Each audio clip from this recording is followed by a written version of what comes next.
kembali Bapak Ibu dan saudara-saudara. Kita sudah hampir merayakan Natal. Ya, beberapa hari lagi masa raya Advent akan berakhir dan kita akan memasuki masa raya Natal. Lalu kemudian dilanjutkan dengan tahun baru dan kehidupan di tahun yang akan datang. Jadi ya kurang lebih 1 minggu ya, 1 minggu lebih sedikit kita akan mengakhiri tahun 2022 ini.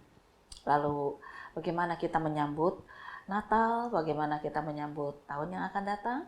Biarlah kita belajar dari firman Tuhan pada hari ini. Firman Tuhan saya dasarkan dari Injil Lukas pasal 1 ayat 46 sampai dengan 56. Mari kita bersama-sama berdoa. Tuhan Yesus, kami mau bersyukur sepanjang tahun ini ada banyak suka duka, tetapi Engkau menghibur, menguatkan kami. Sekarang berfirman-Lah, supaya kami boleh menyambut Natal dan mempersiapkan diri menyambut tahun yang baru dengan kekuatan, pengharapan yang ada padamu dan sukacita baru yang Kau anugerahkan. Surahkan Roh Kudus-Mu agar kami boleh memahami kebenaran firman. Berkatilah hamba-Mu supaya dia dilayakkan memberitakan firman kehidupan. Inilah doa kami dalam nama Tuhan Yesus Kristus. Amin. Lalu kata Maria, jiwaku memuliakan Tuhan, dan hatiku bergembira karena Allah, Juru Selamatku. Sebab Ia telah memperhatikan kerendahan hamba-Nya. Sesungguhnya, mulai dari sekarang, segala keturunan akan menyebut aku berbahagia. Karena Yang Maha Kuasa telah melakukan perbuatan-perbuatan besar kepadaku, dan namanya adalah kudus. Dan rahmat-Nya turun-temurun atas orang yang takut akan Dia. Ia memperlihatkan kuasa-Nya dengan perbuatan tangan-Nya dan mencerai-beraikan orang-orang yang congkak hatinya. Ia menurunkan orang-orang yang berkuasa dari takhta-Nya dan meninggikan orang-orang yang rendah. Ia melimpahkan segala yang baik kepada orang yang lapar dan menyuruh orang yang kaya pergi dengan tangan hampa. Ia menolong Israel hamba-Nya, karena Ia mengingat rahmat-Nya, seperti yang dijanjikannya kepada nenek moyang kita, kepada Abraham dan keturunannya untuk selama-lamanya. dan Maria tinggal kira-kira 3 bulan lamanya bersama dengan Elisabet, lalu pulang kembali ke rumahnya. Bapak, Ibu, dan saudara-saudara, ada 2 pasang calon mempelai yang pernah jumpa dengan saya dalam pembicaraan itu ya. Kemudian saya tanya pada sepasang calon mempelai. Lalu saya tanya begini, dalam rangka mempersiapkan hari H, apa perasaanmu? Dan apa yang terjadi sekarang ini? Lalu mereka tersenyum-senyum, agak malu gitu ya. Mereka bilang, kami justru sering rame Bu, sering tengkar. Loh. Lah kenapa? Hari hanya udah makin dekat loh. Ya. Lalu kok kalian malah tengkar? Iya, justru dalam rangka mempersiapkan itu loh. Ada banyak salah paham, salah duga. Akhirnya ya mungkin karena kami 2 kerja, emosi, capek. Jadi kalau ketemu tuh ya rame. Belum lagi masukan dari keluarga, pihak laki, pihak perempuan. Ini salah, ini nggak cocok, itu cateringnya gini, itu ngepas baju ya belum pas dan sebagainya. Aduh, pusing sekali. Kadang-kadang tugas kantor juga membuat saya harus lembur. Ya, hatinya, pikirannya udah di rumah, tapi tubuhnya masih di kantor.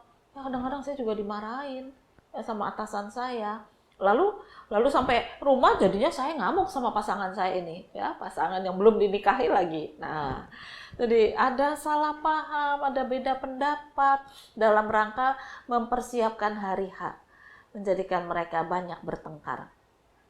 Terus setelah bertengkar saya tanya, ya kita akur lagi. Cuma kan jadi rasanya kurang enak ya mau menghadapi hari H kok isinya banyak pertengkaran. Nah, ini pengalaman 1 calon mempelai, 1 pasang calon mempelai. Nah, pasangan yang lain saya tanya, bagaimana perasaanmu dan apa yang kamu rasakan yang terjadi sekarang ini? Ketawa, mereka berdua ketawa. Wah, rame Bu. Rame? Saya tanya, maksudnya?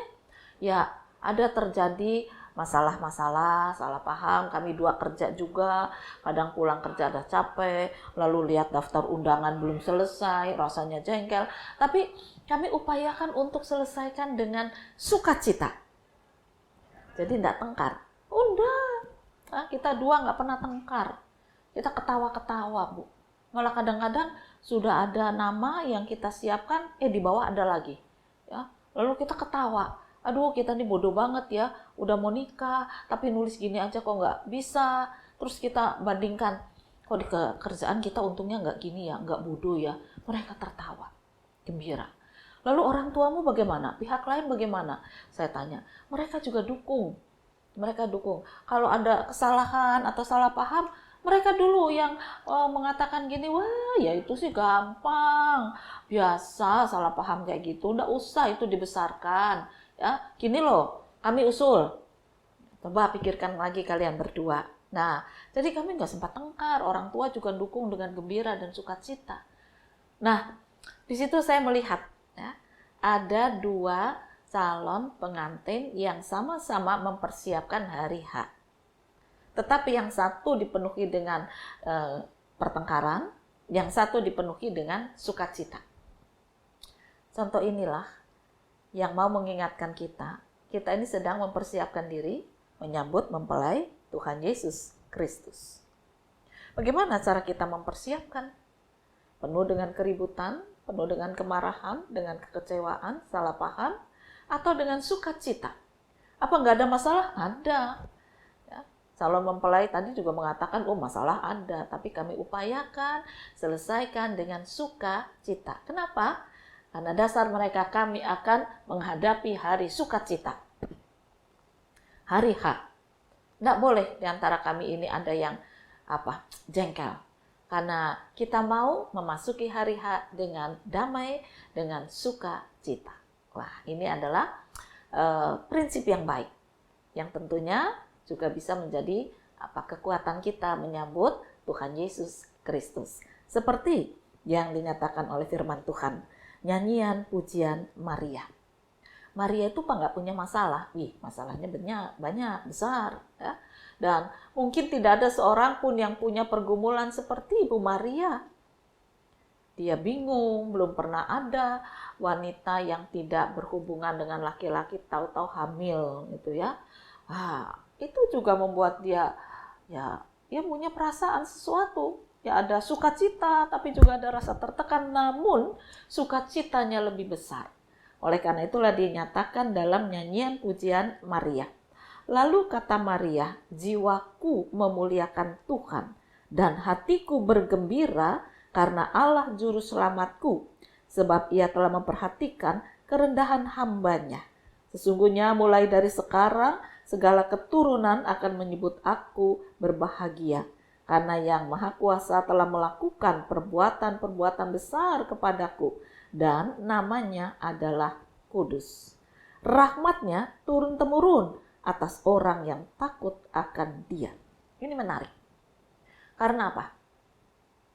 Karena dia mengandung, tidak ada bapaknya, tetapi dia yakin seperti yang dikatakan oleh malaikat bahwa anak itu adalah utusan Allah.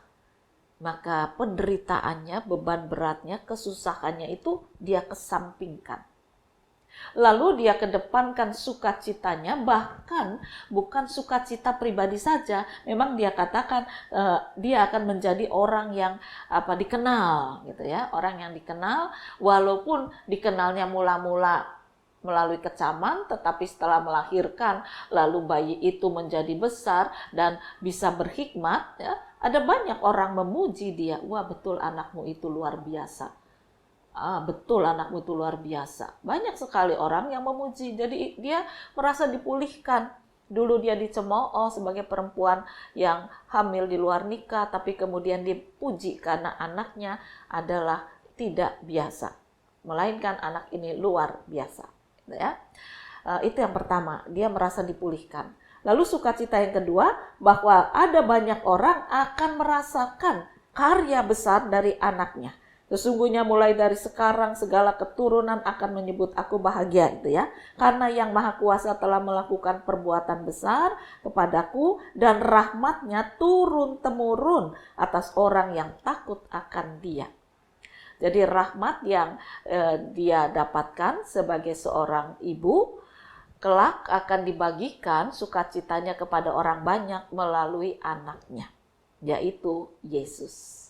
Jadi jiwanya memuliakan Tuhan karena anak yang dikandungnya akan lahir dan jadi besar bukan cuma untuk dirinya, tetapi untuk orang banyak bahkan seluruh dunia. Nah, inilah cara menyambut hari kelahiran Yesus dengan sukacita. Dia mungkin mengalami ketertekanan tapi dihapus. Bebanku berat, tetapi sukacitaku lebih besar. Jadi beban itu, masalah itu harus ditutup oleh sukacita aku dalam Tuhan. Nah, Bapak, Ibu, dan saudara-saudara, menghadapi perayaan Natal, mungkin ada yang sedih ya. Mungkin ada juga yang, wah, anakku jauh, mantuku jauh, cucuku jauh, di luar negeri nggak bisa pulang. Mungkin ada yang mengalami kesepian karena kekasih-kekasih hati, ya tidak bersama, atau macam-macam hal. Mau beli makanan sedikit enak aja nggak bisa. Aduh, uangnya mepet banget. Nah, ada banyak hal yang bisa terjadi dalam rangka menyambut hari Natal. Tetapi jangan kita fokuskan pada sekedar kebaktian ibadah Natal. Itu memang menjadi fokus dalam iman. Namun fokus yang lebih besar adalah kita sedang menanti kedatangan Tuhan Yesus yang kedua kali. Oleh karena itu, masalah-masalah yang timbul sekarang yang menyebabkan kita susah harusnya ditutup oleh harapan besar dan sukacita besar. Yesus akan datang. Dia mempelai yang akan membawa kami masuk dalam kerajaannya. Oleh karena itu, kalau sekarang ini sebagai suami istri ada masalah-masalah, ada beban berat, ya ditanggunglah dengan sukacita. Jangan dengan kemarahan, kebencian. Bagaimana tidak benci, tidak marah kalau ada yang selingkuh. Doakan, kuduskan di dalam nama Yesus ya.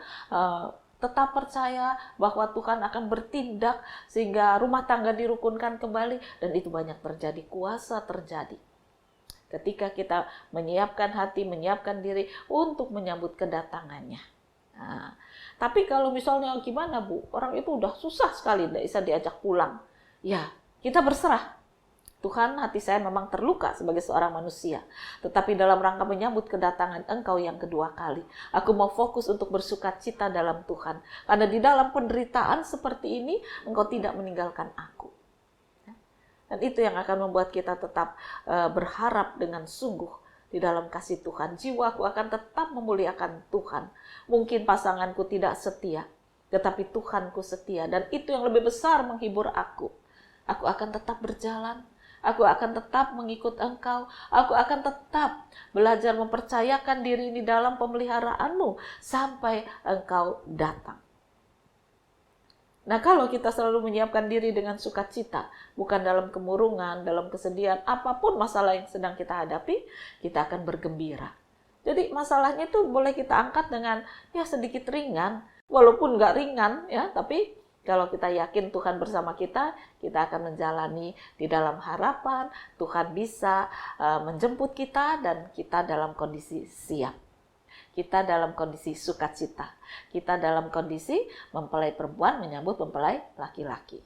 Nah, oleh karena itu mari kita lanjutkan kehidupan.